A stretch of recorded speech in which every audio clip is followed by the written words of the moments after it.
નમસ્તે વિદ્યાર્થી મિત્રો, એક્સેલન્ટ એજ્યુકેશન ચેનલ પર આપનું સ્વાગત છે. તો ચાલો આજે અભ્યાસ કરીશું ધોરણ 6 સામાજિક વિજ્ઞાન દ્વિતીય સત્રાંત પરીક્ષા 2025નું સંપૂર્ણ પેપર સોલ્યુશન એક જ વિડીયોમાં. જો તમે ચેનલ પર નવા હોય, ચેનલ સબસ્ક્રાઈબ ન કરી હોય તો ચેનલને જરૂરથી સબસ્ક્રાઈબ કરી લેજો, જેથી કરીને નવા વિડીયોના અપડેટ તમને તરત જ મળતા રહે. તો ચાલો આજનો અભ્યાસ શરૂ કરીશું. દ્વિતીય સત્રાંત પરીક્ષા 2024-25 વિષય સામાજિક વિજ્ઞાન ધોરણ 6, કુલ ગુણ 80 અને 3 કલાકનું પેપર છે. પ્રશ્ન 1, ખાલી જગ્યા પૂરો. 1. ગૌતમ બુદ્ધે સૌપ્રથમ ઉપદેશ ખાલી જગ્યા સ્થળે આપ્યો તો સારનાથ. 2. ત્રિપિટક ગ્રંથોમાંથી ખાલી જગ્યા ધર્મની માહિતી મળે છે, બૌદ્ધ ધર્મની. 3. ગૌતમ બુદ્ધ તો કુશીનારા સ્થળે નિર્વાણ પામ્યા હતા. 4. દેરાસર સ્થાપત્ય જૈન ધર્મનું પવિત્ર સ્થળ ગણાય છે. 5. પોતાના મન અને ઇન્દ્રિયો પર વિજય પ્રાપ્ત કરનાર ખાલી જગ્યા તરીકે ઓળખાય છે, તો જીન તરીકે. તો આ જે છે મોસ્ટ આઈએમપી ખાલી જગ્યા છે, બીજા આવતા વર્ષના પેપરમાં પણ પૂછાઈ શકે એમ છે. 6. અષ્ટાંગિક માર્ગ અપનાવવાથી ખાલી જગ્યાનો ત્યાગ થાય છે, તો તૃષ્ણાનો. 7. બૌદ્ધનો અર્થ એટલે કે જ્ઞાની એવો થાય છે. 8. બૌદ્ધ ધર્મ તો ત્રિપિટક ગ્રંથો, જૈન ધર્મ તો આગામ ગ્રંથો. પ્રશ્ન 2, નીચે આપેલ પ્રશ્નોના વિકલ્પોમાંથી યોગ્ય વિકલ્પ પસંદ કરી ઉત્તર આપો. એમાં 1. સમ્રાટ અશોકનો શિલાલેખ જોવા તમે ગુજરાતમાં કયા સ્થળે જશો? તો જઈશું આપણે જૂનાગઢ. 2. સમ્રાટ અશોકે પોતાના પુત્ર અને પુત્રીને બૌદ્ધ ધર્મના પ્રચાર માટે કયા સ્થળે મોકલ્યા હતા? તો સિલોનમાં મોકલ્યા હતા, એટલે આવશે એ. 3. તમે મૌર્ય વંશના શાસકોની યાદી બનાવો છો, તેમાં નીચે પૈકી કયા શાસકનું નામ તમારી યાદીમાં નહીં હોય? તો બિંબિસારનું નામ નહીં હોય. 4. સમ્રાટ અશોકના જીવનનું અંતિમ યુદ્ધ કયું હતું? તો કલિંગનું યુદ્ધ. 5. મૌર્ય યુગમાં શીતાધ્યક્ષ કયા વિભાગમાં કાર્યભાર સંભાળતા હતા? તો જવાબ આવશે એ, ખેતી વિભાગમાં. પ્રશ્ન 6, નીચેનામાંથી કયું વિધાન ખોટું છે?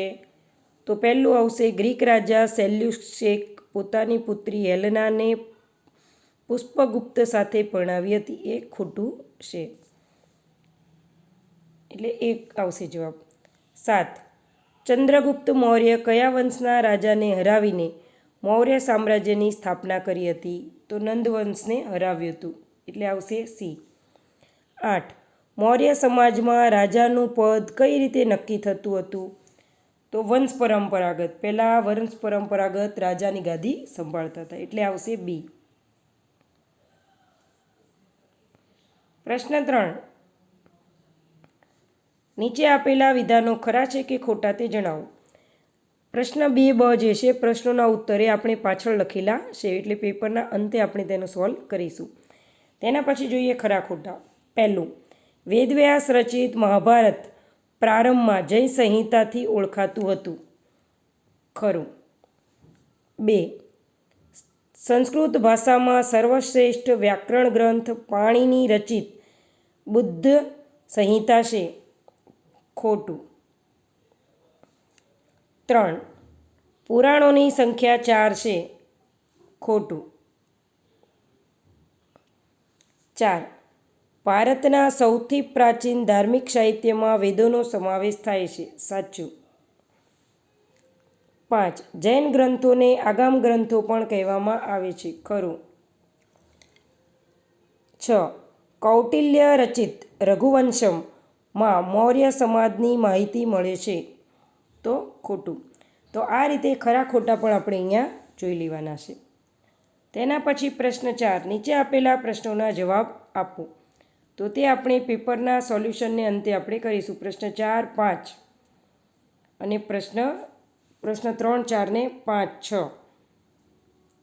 પ્રશ્ન 6, નીચે સૂચના મુજબ કરો. નીચે આપેલ રૂઢ સંજ્ઞા દોરો. તો નદી માટે આ રીતની સંજ્ઞા છે, નકશા માટે ઉત્તર દિશામાં ઉ, રેલમાર્ગ માટે આડી લીટી કરીને ઊભા પટ્ટા, ટેકરીઓ માટે ગોળ ગોળ અને વચ્ચે જગ્યા, પછી જે વર્તુળ, 2 વર્તુળ હોય તો રાજ્યનું પાટનગર અને PS હોય તો પોલીસ સ્ટેશન, ટૂંકું નામ છે. પ્રશ્ન 8, જોડકા જોડો. ગ્રામ પંચાયતના વડા તો આવશે, ગ્રામ પંચાયતના વડાને કહીશું સરપંચ. ગ્રામ પંચાયતના વહીવટી વડા તો આવશે તલાટી કમ મંત્રી. નગરપાલિકાના વહીવટી વડા તો આવશે ચીફ ઓફિસર. તાલુકા પંચાયતના વડા તો તાલુકા પંચાયત પ્રમુખ. અને તાલુકા પંચાયતના વહીવટી વડા તો આવશે તાલુકા વિકાસ અધિકારી.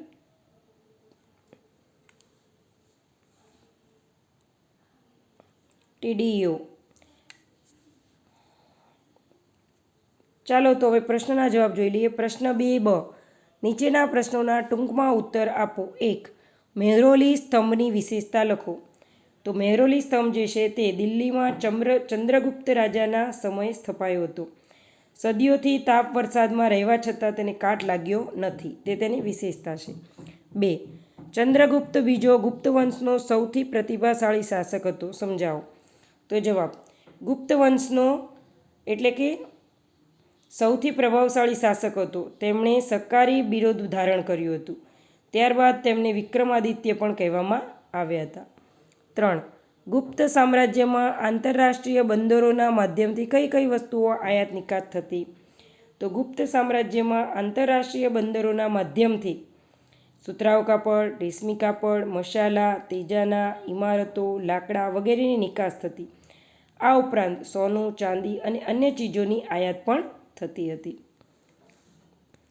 તેના પછી પ્રશ્ન 4, નીચે આપેલા પ્રશ્નોના જવાબ આપો. 1, સ્તૂપો વિશે 2-3 વાક્ય લખો. તો સ્તૂપો કોને કહેવાય?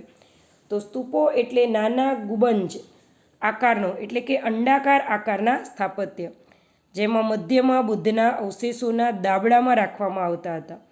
બૌદ્ધ ધર્મ ત્યાં ધ્યાન ધરતા હતા. તેના પછી બીજું, તક્ષશિલામાં કયા કયા વિષયોનું શિક્ષણ આપવામાં આવતું? તો જવાબ, તક્ષશિલામાં નીતિશાસ્ત્ર, સંસ્કૃત વ્યાકરણ, ખગોળ અને જ્યોતિષશાસ્ત્ર, હિન્દુ ધર્મ અને તેના દર્શનનું શિક્ષણ આપવામાં આવતું. 3, વૈદિક સાહિત્ય ટૂંકમાં માહિતી આપો.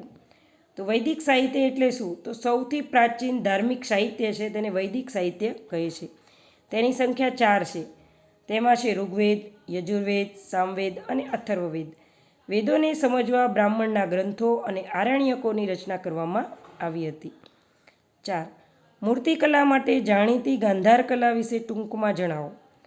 તો મૂર્તિકલા જે છે ગાંધાર કલા એ ગ્રીક અને ભારતીય કલા શૈલીનો સંગમ છે. ઉત્તર પશ્ચિમ ભારતમાં તેના નમૂના મળી આવ્યા છે. બૌદ્ધની મૂર્તિઓ મોટાભાગે તેમાંથી બનાવેલી છે. પ્રશ્ન 5A, માંગ્યા મુજબ જવાબ આપો. 1, પર્વતો આપણને કઈ રીતે ઉપયોગી છે? તો જવાબ, પર્વતો આપણને સીમા સરહદ બનાવવા, કુદરતી દિવાલો બનાવવા, પવનથી રક્ષણ મેળવવા, ભેજવાળા પવનોને રોકી વરસાદ લાવવા, નદીના ઉદ્ગમ સ્થાન તરીકે, જંગલ સંપત્તિ, જળ સંપત્તિ અને ખનિજ સંપત્તિના ભંડાર વગેરે રીતે આપણને ઉપયોગી છે. તેના પછી 3, મેદાન એટલે શું? તેના મુખ્ય પ્રકારો કયા કયા છે? તો જવાબ, સમુદ્ર સપાટીથી 180 મીટરથી ઓછી ઊંચાઈએ આવેલા સમતલ કે સપાટ ભૂમિભાગને મેદાન કહે છે. તેના મુખ્યત્વે 3 મેદાન છે: કિનારાના મેદાન, ઘસારણના મેદાન અને નિક્ષેપણ મેદાન. 4, ટાપુની સંકલ્પના સમજાવો.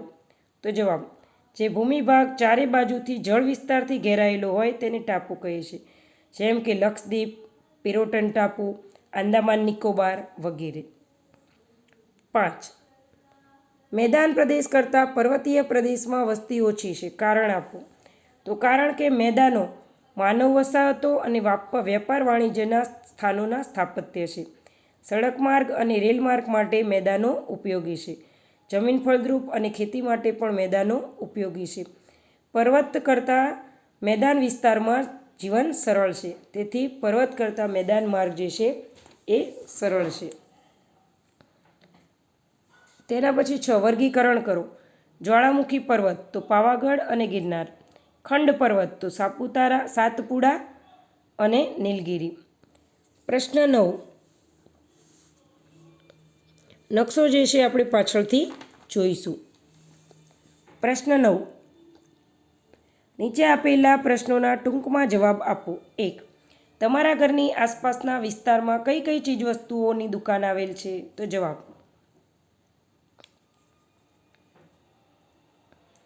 મારા ઘરની આસપાસના વિસ્તારમાં ચાની દુકાન, શેરડીના રસની દુકાન, કરિયાણાની દુકાન, કટલરીની દુકાન, શાકભાજીની દુકાન અને બીજી ઘણી દુકાનો આવેલી છે. 2. ગામડામાં લોકો કયા કયા વ્યવસાય સાથે જોડાયેલા છે? જવાબ: ગામડાના લોકો ખેતી, પશુપાલન, સુથારકામ, લુહારકામ વગેરે વ્યવસાય સાથે જોડાયેલા છે. 3. રસ્તા પર જોવા મળતા રોજગારનું વર્ણન તમારા શબ્દોમાં લખો. તો જવાબ: રસ્તા પર જોવા મળતા રોજગારનું દ્રશ્ય નીચે મુજબ છે. સાયકલની દુકાને એક વ્યક્તિ સાયકલનું પંચર કરી રહ્યો છે, બીજો વ્યક્તિ ગાડીમાં હવા પૂરે છે. રસ્તા પર ચોકડી પાસે મોચી બેસીને બૂટ પોલિશ કરી રહ્યા છે. શાકભાજીની અનેક લારીઓમાં શાકભાજીવાળા શાકભાજીનું વજન કરી રહ્યા છે. એક વૃદ્ધ માણસ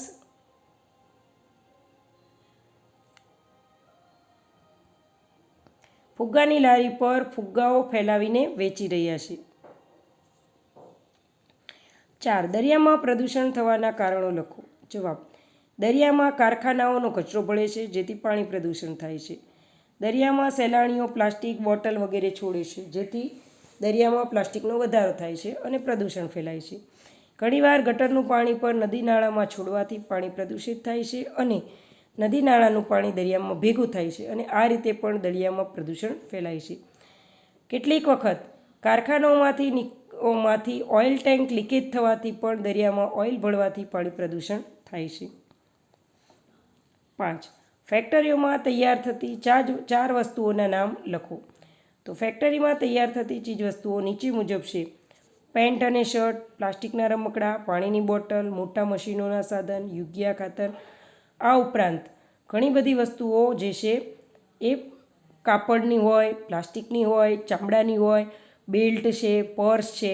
તો આવી ઘણી બધી વસ્તુઓ, બધી મોટાભાગની વસ્તુઓ ફેક્ટરીઓમાં જ બને છે. 6. સંકલ્પના સમજાવો. જીવન નિર્વાહ. તો જવાબ: વ્યક્તિ પોતાનું જીવન ચલાવવા માટે જે આર્થિક પ્રવૃત્તિઓ કરી પોતાનું ગુજરાન ચલાવે છે તેને જીવન નિર્વાહ કહે છે.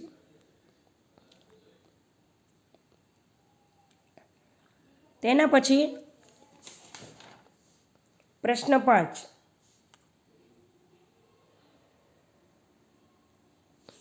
પ્રશ્ન 5B. નકશો પૂરો. તો તેમાં પહેલું છે હિમાલય પર્વતમાળા. તો અહીંયા આવશે હિમાલયની પર્વતમાળા. બીજું છે અરબ સાગર. તો ગુજરાતની નીચે એટલે કે ગુજરાતની દક્ષિણમાં આવશે અરબ સાગર. તેના પછી છે ભારતીય મરુસ્થળ. તો ભારતીય મરુસ્થળ છે ગુજરાતથી ઉપર આવશે મહામરુસ્થળ. આંદામાન નિકોબાર. તો પૂર્વ બાજુ નીચે જે ટાપુઓ છે તે આંદામાન નિકોબારના છે. એટલે કે અરબ સાગરની નીચે હિન્દ મહાસાગર, હિન્દ મહાસાગરની જમણી બાજુ આંદામાન નિકોબાર અને ડાબી બાજુ લક્ષદ્વીપ આવશે. નર્મદા નદી. તો નર્મદા નદી જે છે અહીંયા ગુજરાતમાંથી પસાર થાય છે એટલે મધ્યપ્રદેશમાં થઈને નીકળશે. પશ્ચિમ ઘાટ.